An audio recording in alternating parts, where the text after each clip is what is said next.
expansion of demand in economics. Expansion of demand refers to the rise in quantity demanded due to fall in price alone, while other factors like taste, income of the consumer, size of the population, etc. remain unchanged. देखो, अगर price कम हो जाती है if the और तो उसकी वजह से क्या हो जाता है, डिमांड बढ़ जाती है.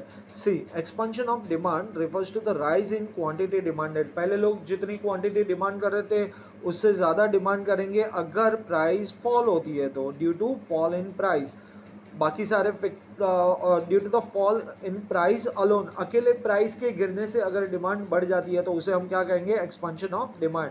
जबकि बाकी सारे फैक्टर्स हैं वो सारे कांस्टेंट रहेंगे, while other factors like taste, income of the consumer, size of the population etcetera remain unchange.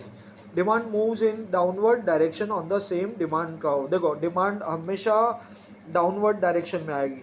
यहाँ पे डिमांड देखो, ठीक है, ये क्वांटिटी डिमांडेड है और ये प्राइस है. प्राइस फॉल होती है, प्राइस कम होती है तो डिमांड यहाँ से यहाँ तक है. पहले प्राइस यहाँ पे थी तो डिमांड इतनी ही थी, बट अब प्राइस देखो कम हो गई है तो पी अगर कम होता है तो P1 पे आ गया, तो यहाँ पे देखो डिमांड बढ़ गई है ना, Q से Q1 पे चली गई है. तो ये ऑलवेज डाउनवर्ड डायरेक्शन में होगा, ठीक है. और ये क्या रिप्रेजेंट करता है, as shown in figure 3.7, dd is demand curve. dd is demand curve.